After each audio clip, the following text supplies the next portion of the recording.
Hey, Larry, how you doing, man? Great, Glenn. Great to be back with you.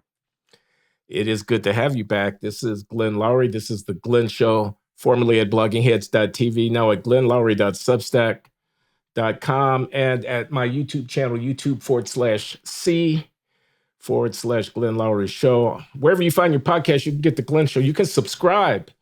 And if you subscribe, you get to hear what we do on Monday instead of Friday of each week, and you get to hear it without ads. So I encourage you to go to my Substack and to subscribe. I'm with Laurence Kotlikoff, professor of economics at Boston University, prolific author who has just published his 20th book that we will talk about. A dear friend of mine, best man at my wedding 4 years ago, as it happens, and frequent guest on the Glenn Show. So welcome back, Larry.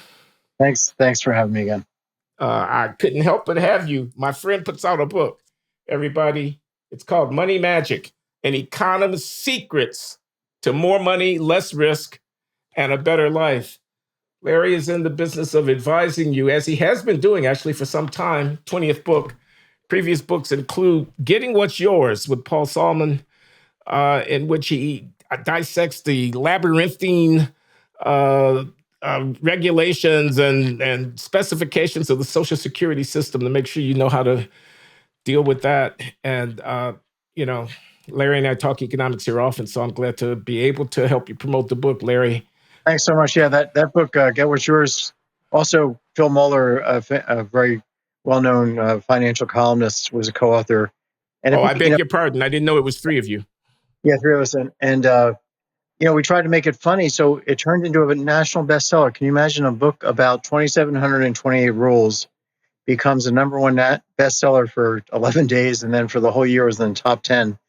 I can imagine it because what is it, about $1 trillion or so going out the door in Social Security and Medicare expenses every year. And there's a lot of people like me. I don't know about you, but I'm actually over 70 years old. There are a lot of us. And we got time on our hands, Larry. Yeah. We're numerous. We are relatively idle, and we have a huge financial stake. Right.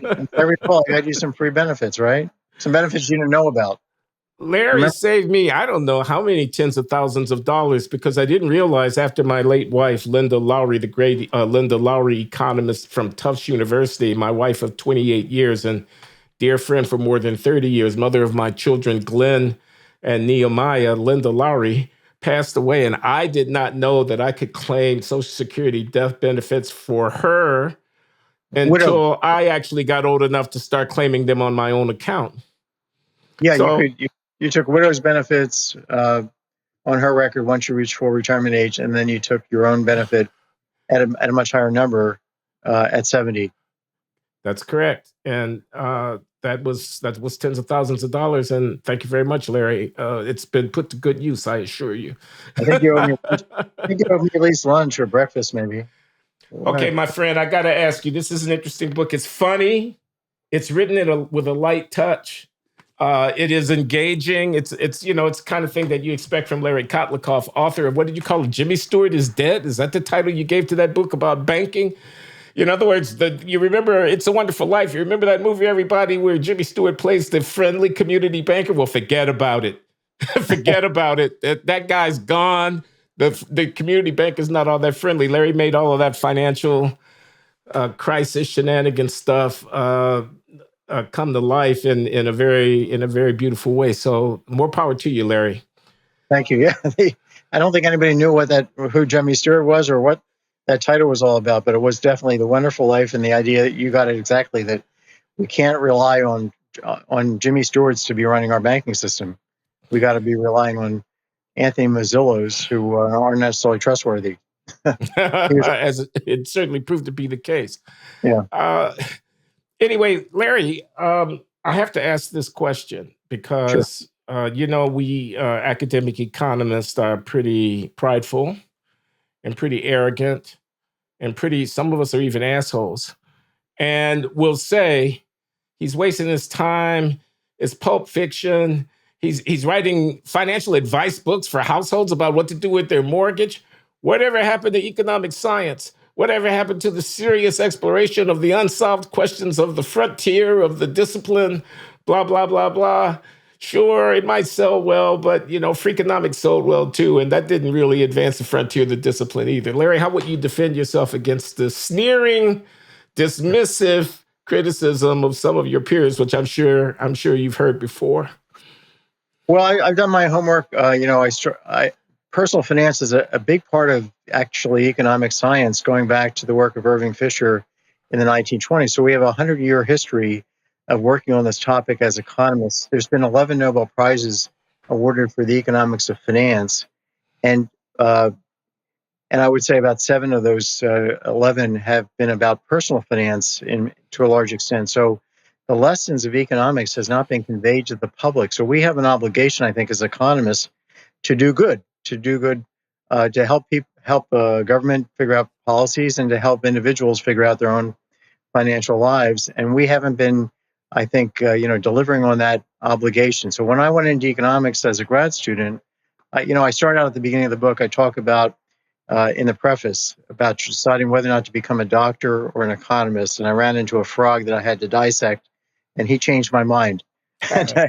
and But economics intrigued me because I thought we could do something. It was a field you could do some good. And then I realized that there was basically nobody telling the public all these secrets that economists have been developing for a century, theoretical secrets about finance, how to handle your finances, and then. And then I also developed the software starting 29 years ago, a company that has this tool called Maxify Planner to actually help people figure out how to smooth their living standard, figure out what can they afford on an ongoing basis, their living standard, how to raise it, how to figure out what things, decisions like getting married or divorced or buying this big house is going to impact them in terms of their living standard, or retiring early. What's the price in terms of their living standard? And also, if you invest in risk, how much does your living standard move around through time? How much does it fan out if you invested risk? What's the upside? What's the downside? So all this stuff wasn't being conveyed.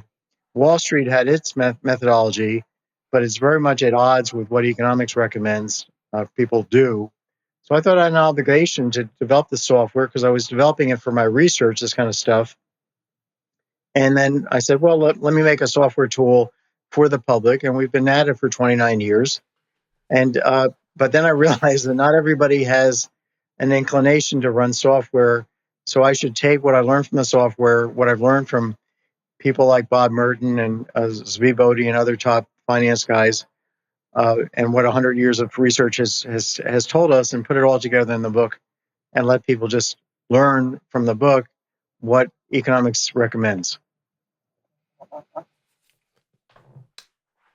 Okay, so that was a response to my question about how you square delving into personal finance with your high-minded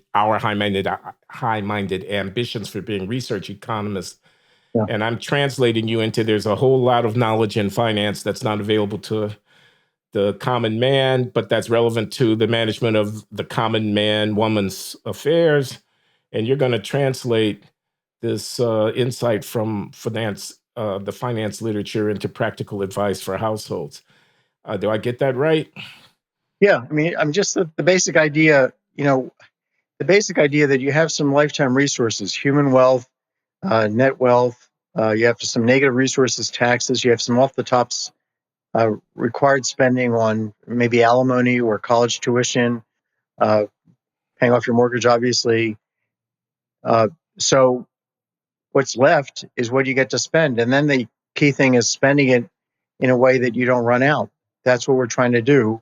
Just like a squirrel is accumulating acorns for the winter, we want to have a smooth living standard per person to our maximum age of life. And Wall Street, in the financial tools that they have out there, are predicated on making you happy. The first question is, how much would you like to spend in retirement? That's the first question they ask. Not how much you have, not how much can you afford, but how much would you like to spend? My answer to that question is $1 billion a day. But anyway, people give answers. They set a target that's generally too high. And then the next thing that happens is that the financial advisor that's connected to these Wall Street firms says, well, let me figure out a method for you to invest such that you can make this target that has no connection to reality. Yeah. And then we're off running, setting people into risky securities where we can charge high fees. Well, That's the excuse me for interrupting, Larry. I have no doubt that the Carnival Act that I might find when I walk into a commercial financial advisory service, where they're basically it's a song and dance, it's a whatever. I mean, I will confess, I don't do a lot of personal management of my own little right. savings. I've turned it over to Fidelity. I know you object. I know Andy Weiss, our friend, objects. I know that I should, as an economist, be more responsible for the management of my funds, but man, I just, I don't feel like dealing with it, so I turn it over to Fidelity, and we go occasionally to these meetings with the investment advisory guy, and as an economist, I sit there and I listen to the various little algorithms that he runs me through, and he wants to show me charts on the screen, and he wants to tell me a story, and I realize it's a snow job. I realize I'm not getting a whole lot of value for it, but my recollection of serious finance theory and science, of the kind of thing that got a guy like Robert Merton or a guy like Franco Modigliani Nobel Prizes, was that it was much more subtle kind of equilibrium for now. What is the Modigliani-Miller theorem? Is this something like the value of the company doesn't depend on how much of the financing of the company is equity and how much of it is debt in an equilibrium thing?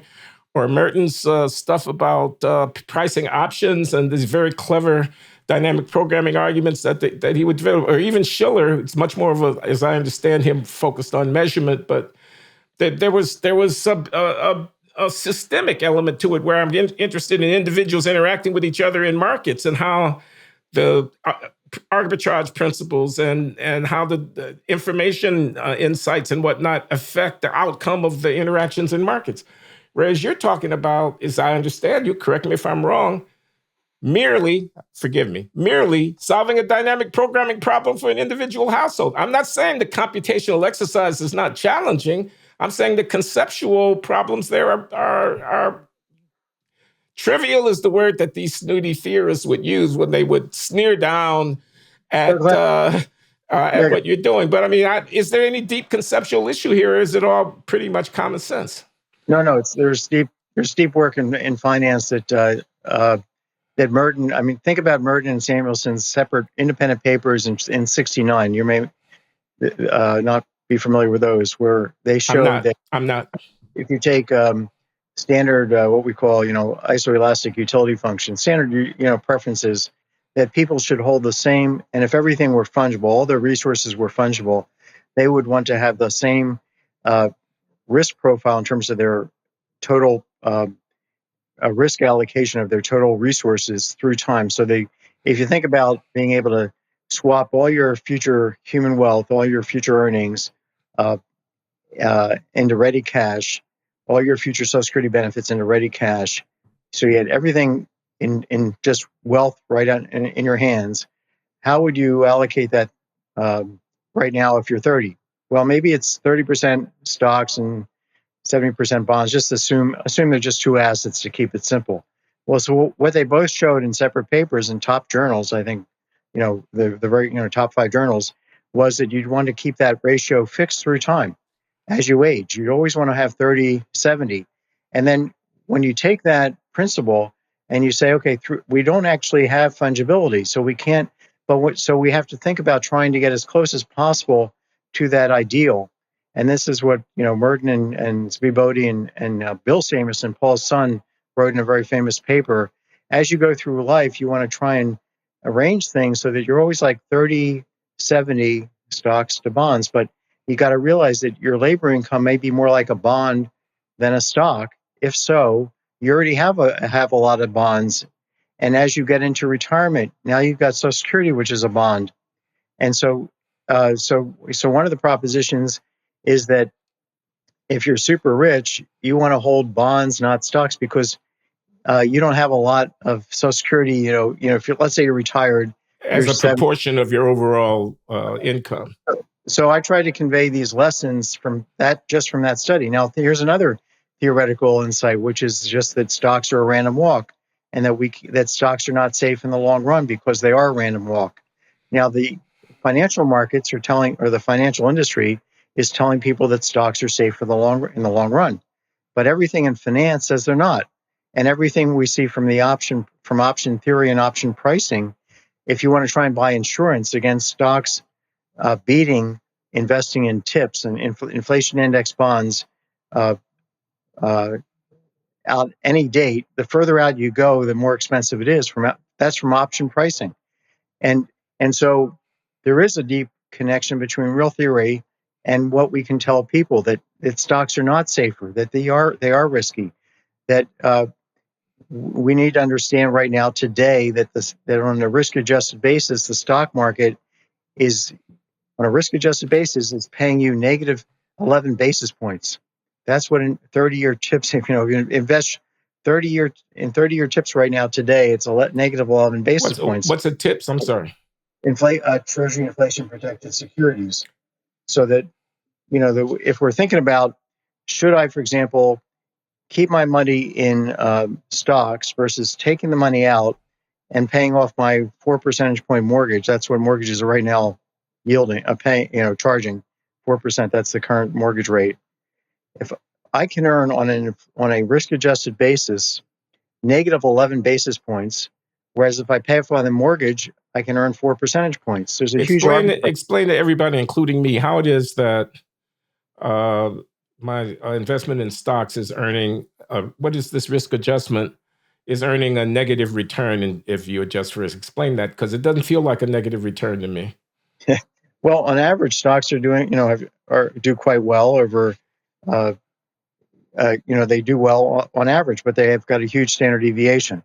I mean, the market's dropped 10%, I think, just in the last month or so. But it's up over 30,000, right? I mean, it was like at 16,000 in 2016 when Trump won that election. I mean, that looks like a doubling in 5 years. What am I missing?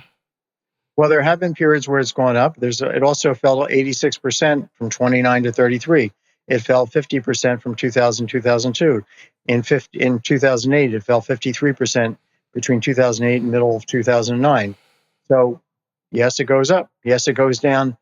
When you're selling, right now today, you've got people that are investing in stock and they're also investing in tips, and the differential, the tips are safe. So on a risk-adjusted basis, to go from something that's risky and has a high average return to something safe, you end up with 11 basis points as a safe return. That's the risk. Just like, what is the price of an orange measured in terms of apples? It's just, we look at the two prices. Here the two prices are right there on the marketplace, right in front of us. But people don't get that. That's, this is why it's Treasury inflation protected securities. How are they safe? I'm really in the dark. I'm sorry. Treasury inflation. Yeah, since Larry Summers, our colleague in economics, when he was Treasury Secretary for like 4 months or 6 months, he was, at the end of Clinton administration. At the end of the Clinton administration, after his mentor, the Citibank guy, stepped aside. Yes. Yeah, we'll think of it, Bob somebody. Who has a lot more money than you or I will ever have. How do we forget his name? He'll come back to us. Anyway, he got him the job, and he's Larry was the Treasury Secretary and also the Under Treasury Secretary before that, and he put this into place, fortunately. And so now you can invest in an inflation-protected manner, but because things are so risky out there with respect to the stock market, people are willing to get a negative return for sure over the next 30 years. If you invest for the next 5 years in tips, it's a bit like a negative 1 percentage point return, or negative 2%. So the stock market is really risky. Otherwise, nobody would be buying these safe securities and getting for sure something negative. So this is why I'm trying to get people to understand, to make these comparisons between. I'm saying, look, if you've got an IRA that's taxable and you're maybe 63 and you've got the money in the stock market, you're earning on an inflation adjusted basis, on a safe basis, negative 11 basis points. If you can take that money out of your IRA, pay taxes on it, and pay off your student loan that's charging you 5-7%, there's still a lot of people in their 60s paying off their student loans, or your credit card at 18%. This is a no-brainer. You want to move the money out of the stock market, out of your IRA, pay off the taxes, potentially, it depends on what tax bracket you're in. This is not true for everybody. But I give an example where a typical middle-class household can earn $100,000 by making that move. And that's by running the software. This is not a book about the software. It's a book about examples. But it's also not just about high finance. It's about, there's chapters that are called Don't Borrow for College. I talk about the big scam involved in borrowing for college. Hold on a minute. Yeah, before you go on, I just want to make sure we understand the nature of this recommendation to cash in some of your retirement savings and use it to get out of debt if you have student loans. I assume it applies to credit card debt, which is much more expensive. And Right. certainly, what about the mortgage debt that you might be holding because you owe $100,000 on your house or whatever? And it sounds to me like almost no matter what the interest rate is on the debt, unless it were negative, you should retire that debt if you have significant assets. You're saying that depends on the tax bracket because when you redeem the IRA, you have to pay the deferred taxes on it. And if you're in a high bracket, the calculation will be a little bit different. Um, Right. and it doesn't have any impact on the risk, or does it on the risk benefit calculation on the relative balancing of the individual's portfolio? Should they sell both stocks or bonds or both when they make this transaction? Well, you want to, if you're, you have to realize that if you've got a debt and you've got the ability to pay it off, and you aren't doing that, and you leave the money in the stock market, what you really have to understand is that you have borrowed to invest in the stock market. Because if you did pay it off, then would you ask yourself the question: would I actively go out, borrow money on my house to put it in the stock market? Most Americans wouldn't do that. So I'm trying to give kind of economic logic. Every place comes, whether we're talking about divorce. There's a chapter about a divorce like an economist.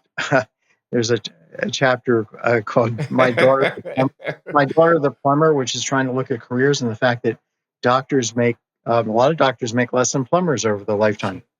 And Okay, you got everything but the kitchen sink in there, and I still want to focus on okay, sure. selling shares and my IRA and using the money to Yeah. retire debt.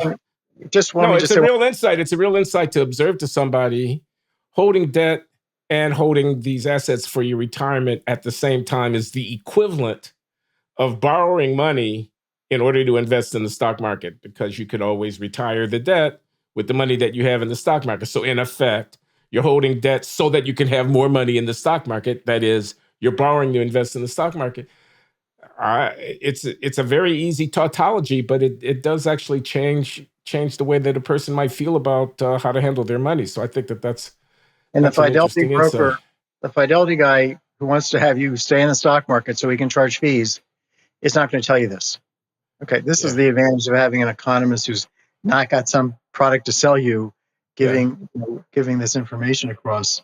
We do have a amount of insight that we just haven't shared. We've been like monks, we economists, in our little cloisters.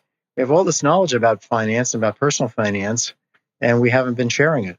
Well, let me ask you about something else that actually relates to my own personal finance, which is I've got a friend who's an insurance salesman.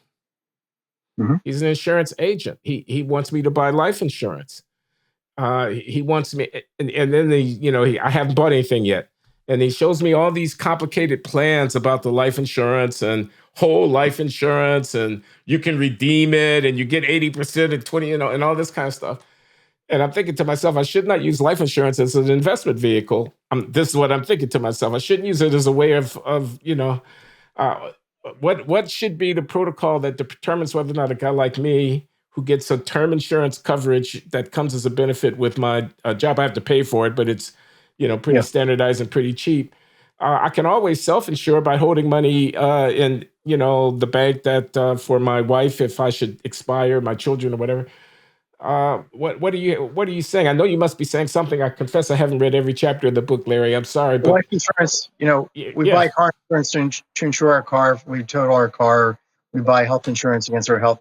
We buy life insurance to insure our labor income. When we're older and we have less labor income, we don't need life insurance. And the other overriding rule here is anything that's complicated, you do not want to get near, financially speaking. Anything that's not plain as pie, simple and straightforward that you understand, you're being swindled. And even if it's your best friend, because your life insurance agent might be a lovely guy, he does not understand the product he's selling, I'm sure, because it's that complicated. I've seen these products, they've talked to me about it. It would take me a month to figure it out. I have to write my own dynamic programming tool to figure out how much I would be screwed if I bought this thing. They have very subtle ways of screwing you. So if it's very simple term life insurance, then it's straightforward. If it's a simple annuity product, it's a single life policy or joint survivor policy, it's one thing. But if it's a very complicated policy, stay away. I mean, I talk about, the government's involved in selling scammy products like reverse mortgages. The government's heavily involved in reverse mortgages to I think, scam the elderly into buying these things through the banking system, to try and get to untrap their equity, because their baby boomers are coming into retirement with far too little money, with money for only like 3 years of spending in terms of their assets. And then they've got a house. And then the government is trying to help them out of their house in the form of, let's figure out a way where you can borrow against your house value, take out a good chunk of the equity, yeah. and hey, guess what? If you never die, if you never leave the house, if you stay in the house, we're never going to ask for a penny back. We're going to give you some money. You'll get to spend it. But what they don't tell you, and this is a government-run program uh, called a HECM loan, what they don't tell you is if you have to move in 5 years, you're going to have to pay back what they gave you at a huge interest rate. Plus, there's like 15 different fees that they're going to charge interest on those that you have to repay. And then they're going to say, well, don't worry, we'll let you take out another one of these loans. But if you have to move several times, you will end up on the street. Uh, Basically, it's just Wait a minute. terrible. Yeah. You're saying that these reverse mortgage products that are being offered, I see them on television every night practically, Yeah. are a scam, and you're breaking that down. I think they're a scam. I go through them in some detail in the book. And there are many other ways to deal with trapped equity than I mean, you lose 50 cents on the dollar. What I'm trying to get across in general in this book. Well, hold on a minute. Just let me be clear on this, Larry. It all depends on the terms at which the transaction would be carried out. I mean, there's an implicit swindle in there because they're cashing you out. You have equity in the house. They're going to provide it to you now, but they're doing it on terms that are inferior to what you might be able to get if you didn't do that. So that's the reason not to use it, right? Yeah, that's the reason. Yeah. And so one of the main themes of this book is there's so many ways to improve your living standard, to get more money safely without any risk whatsoever before you even start thinking about stocks versus bonds. Look, I probably, just in a conversation, made you $75,000 with that, widow's benefit information. If we talked about, uh, paying off a mortgage at a high rate where you're on a safe basis, that could, in the example in the book, it was like $75,000 for the particular person that I took made it as an example. There's downsizing your home. There's moving to Texas where there's no state income tax from California where the top rate's 13%. There's all these things you can do, annuitizing your with retirement withdrawals with a reliable insurance company, and then maybe taking out a bigger mortgage to deal with the inflation risk. Because I'm not, anti Mortgages should be paid off in a low inflation environment, but in a high inflation environment, they are a great hedge against inflation. So I want to make clear that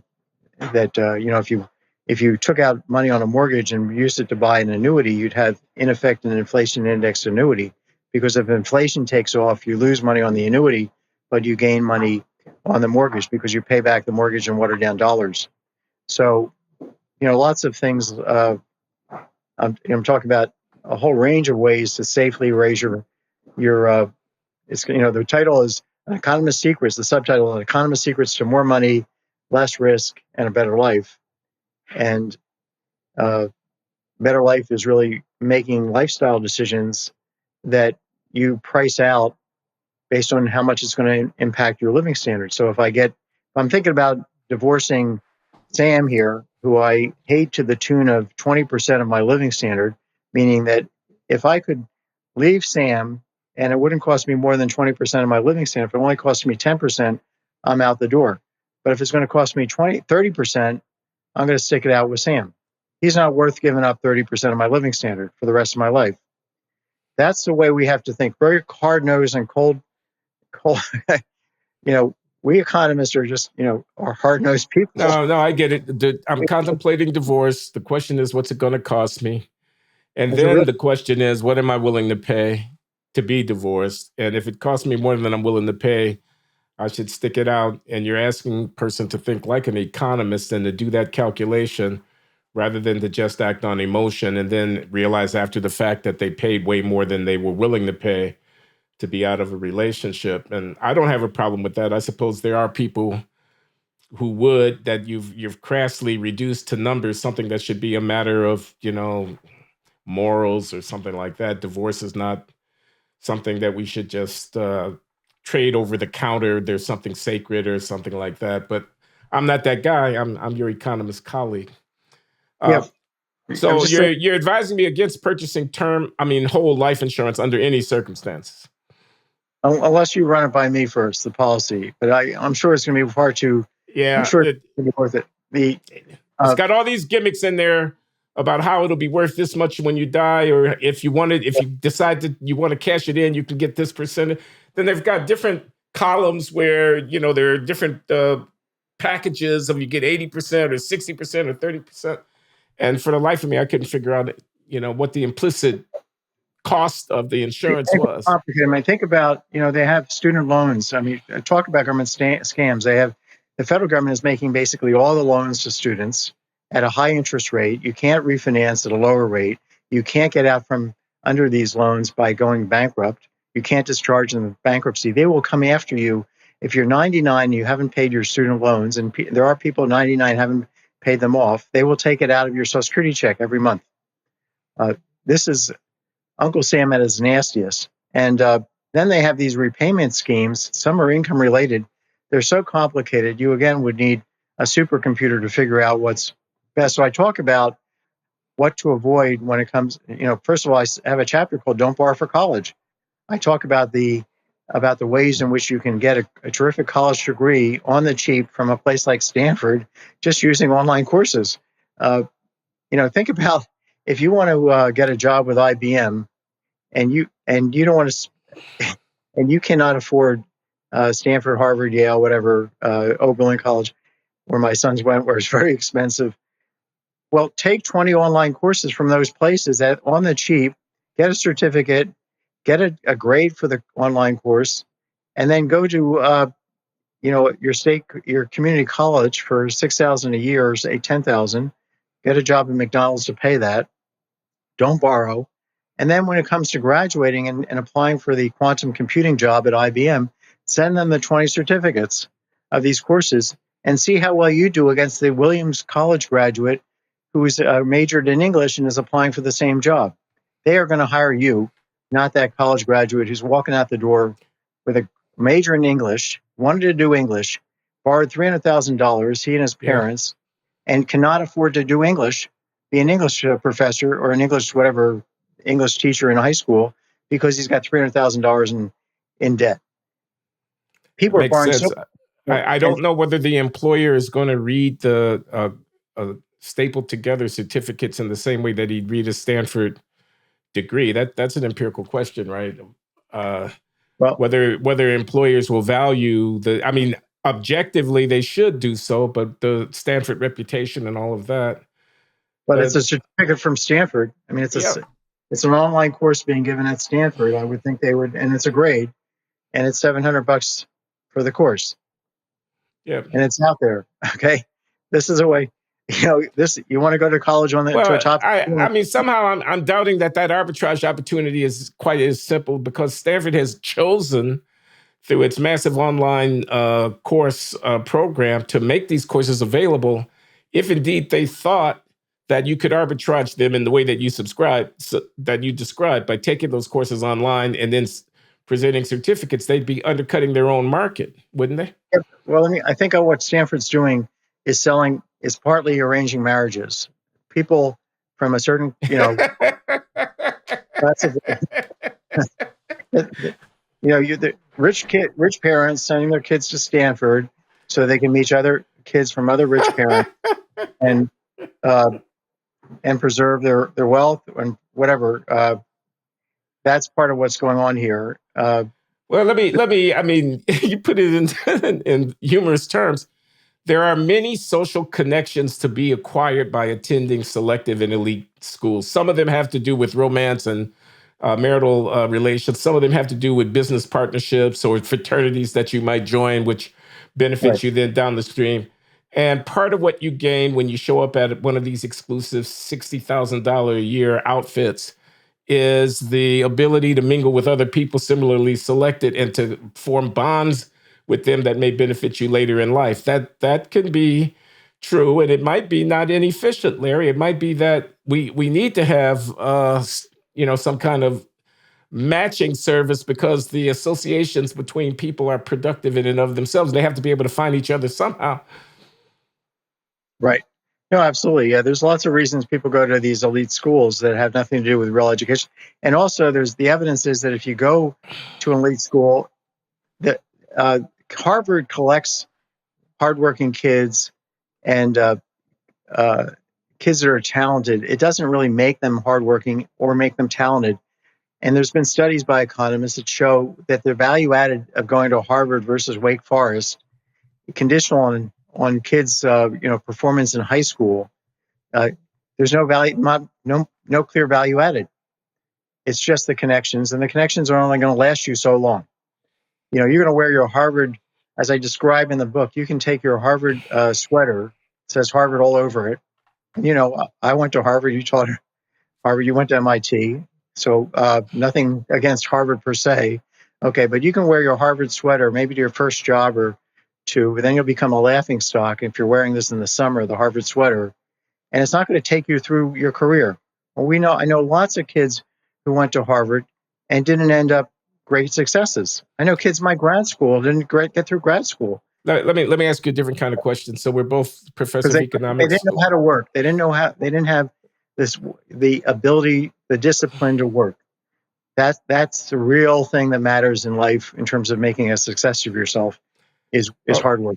I didn't want I, to step on your punchline. The punchline here is that hard work and character are what's important, not pedigree and yeah, elite stamp on the forehead. I'm one of the ones who got in the Brown. There are 32,000 applicants for 1,600 slots. You've got a 1 in 20 chance of getting in. I got in. He says that's not what matters. What matters is whether or not you have grit, whether or not you know how to deal with adversity, whether or not you can apply yourself consistently over time to develop skills and to produce value. And that's not well proxied by the pedigree. Do I get you right, Larry? absolutely right. Yeah, absolutely. Yeah, Yeah. Well, yeah. um, I was going to say we're both teaching graduate students in economics programs, PhD programs. My impression is that you take the top 20, top 25 schools. Let me include Brown and BU in the top 25 graduate programs in America. I think I can do that without too much risk. Yeah. Does it matter whether you're in the top 5 or the 20 to 25 in terms of the value of your degree?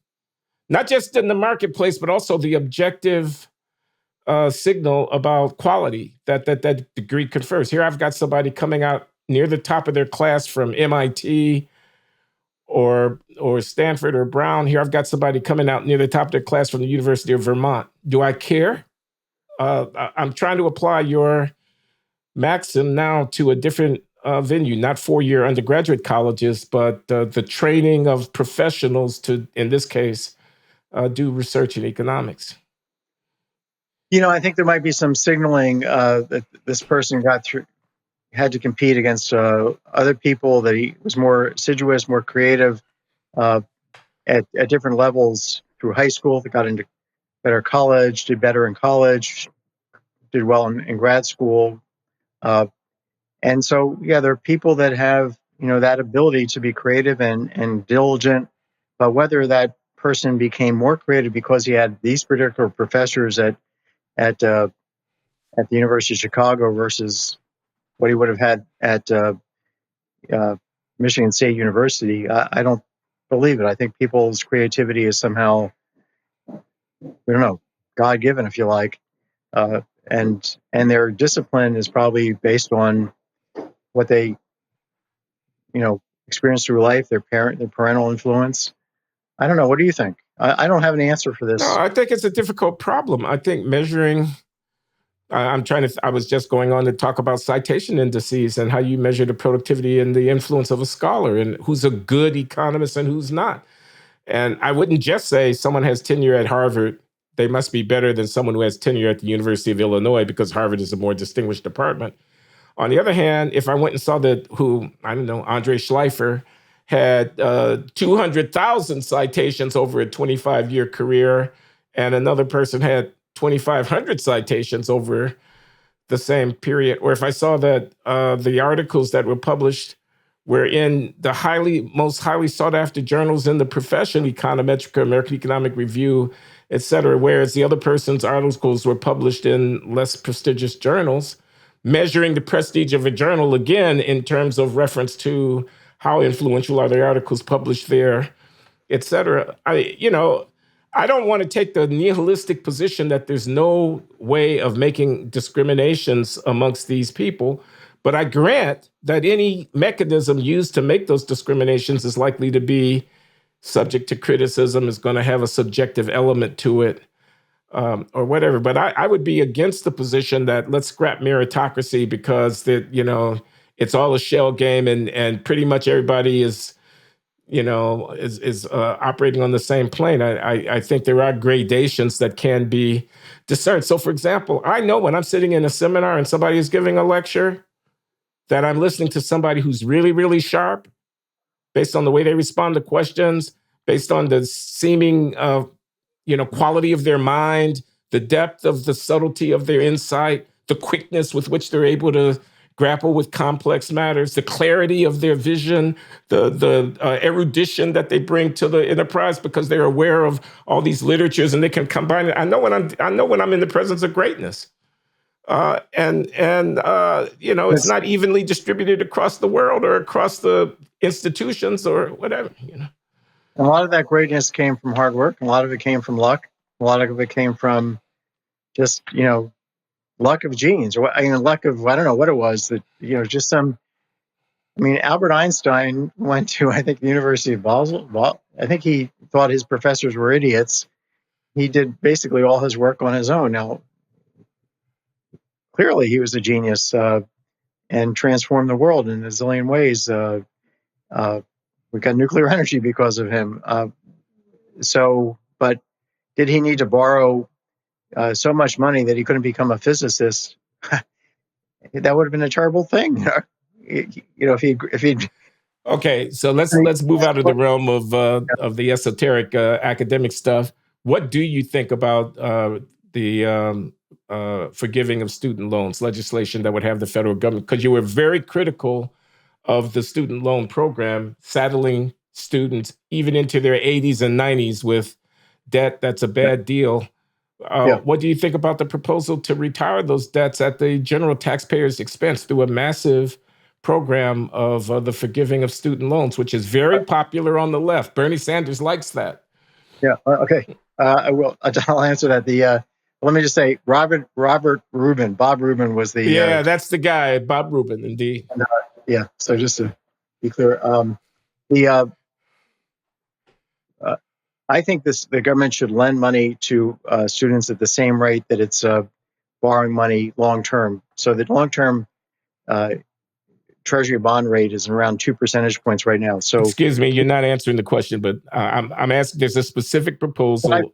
no, I would not forgive loans because there's too much.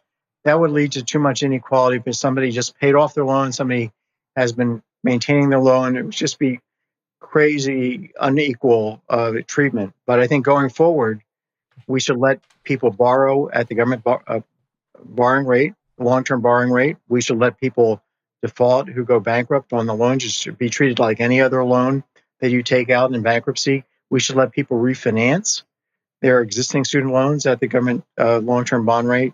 This is what I propose. Now, why you might say, okay, the default rate on student loans is going to be higher than on other loans. Why should the government let people borrow at this rate where they know there's going to be default? Well, so the government will probably lose money on this thing, but it's going to help educate the population. So we're going to make the entire population more productive, and therefore we're going to get more output and more tax revenue. So it's going to pay for itself. It's why do we have public schools? It's because it's a public good. And college is really a public good. So we want to help people get college educated, get a higher education, not just college. They should borrow money for trade school, for apprentice Yeah, school, I was about to make that point. for anything where they can improve themselves, for hairdresser school, any of these things at all that's education based, event or trade based, human Let's pursue based. this a little bit because there is some economics here. I mean, why would you want to subsidize loans to people to make human capital investments, that is, investments that would enhance their productivity later in life, like going to college or going to a trade school? Why would you want to even have a loan program? Answer is that people, if without the government intervention to promote the access to capital of people who want to make these investments, the private credit market would not adequately serve this need. Do you agree with that? Yeah, I mean, I more or less learned this from you about, when you wrote your classic paper about intergenerational inequity, the fact that kids who are born without the ability, the wherewithal to get into college because they don't have the capital market available to borrow to get an education, and they have less money that they accumulate, they leave less to their kids. So this just perpetuates itself through time. And you need money. Money helps you also get educated. You can hire tutors.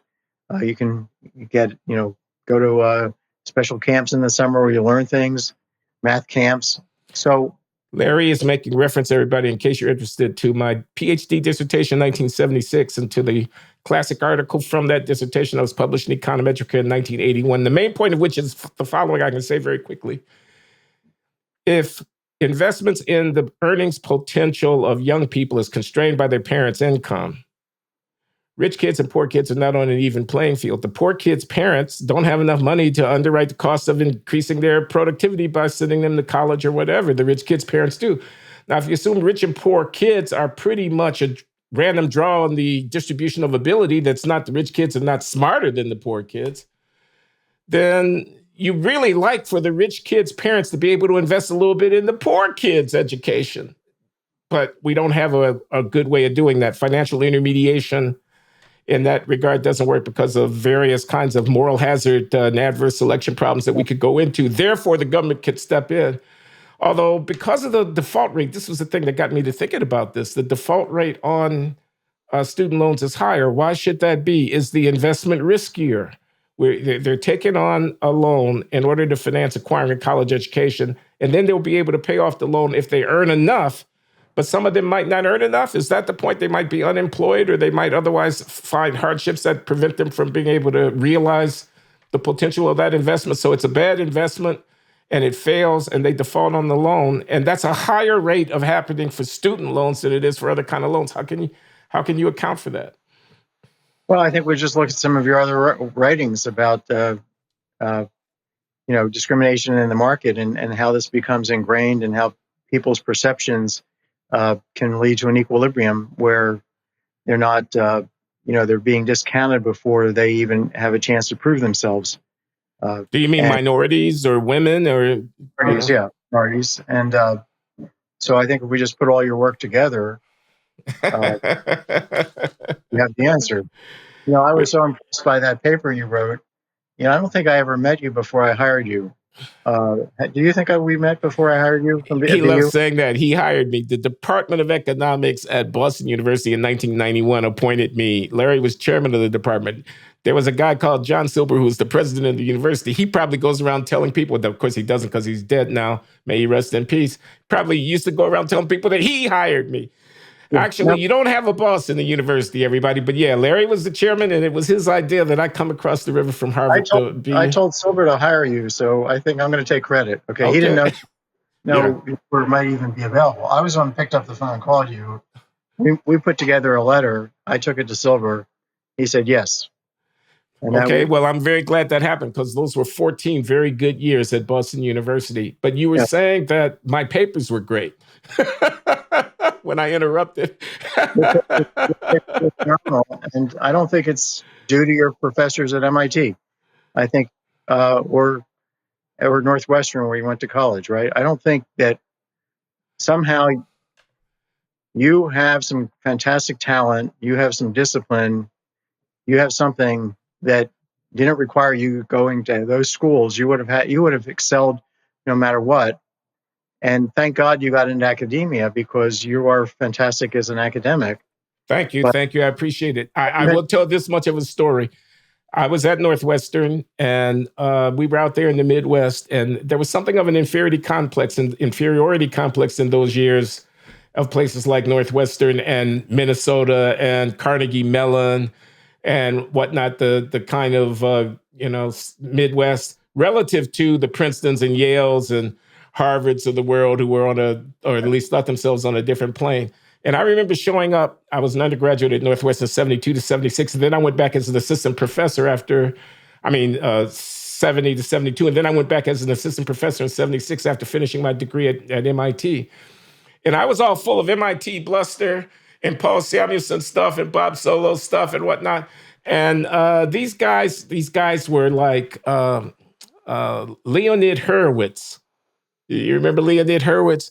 And guys like Groves and Ledyard. Now, these names don't mean anything to anybody now, but they were working on mechanism design and information economics, and they were doing really very creative and innovative research, which has subsequently blossomed into a lot of Nobel Prizes and a lot of real profound advances. I mean, people like Paul Milgram and Bengt Holmstrom and were assistant professors and those early in their career at that university, and they've all had spectacularly successful careers. John Ledyard went to Purdue, because I remember meeting John Ledyard. He's an extremely impressive guy. Brilliant theorist. And so I remember him telling me he went to Purdue. I hadn't really known too much about Purdue. I was kind of shocked. Well, why wasn't it one of the top 10 departments that you went to? How could you be this good having not gone to one of the top 10 departments? It just struck me as bizarre. And then it dawned on me, this was John Ledyard. It wasn't MIT or Harvard or Stanford. Wherever he went, he was going to be John Ledyard in terms of his. It wasn't made. It was somehow born. He made it himself. He was self-made. I think we're all self-made people on some level. We can't rely, and that's why we have to. We lost Larry there for a minute for technical reasons. He's back, and we've come back just so as to sign off of this very exciting discussion with Laurence Kotlikoff about his book. My room has become very dark. Hold on just a minute. We're signing off, but I just have to take a moment.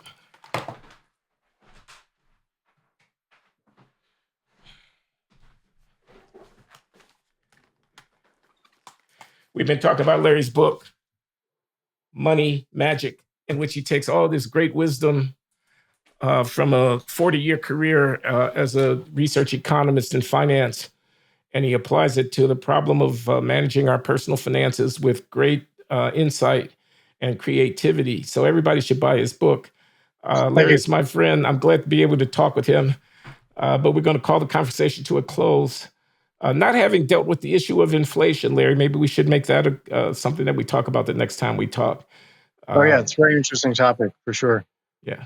But thanks a lot to Larry Kotlikoff for coming on the show. My pleasure, Glenn. We'll do it a zillion times more.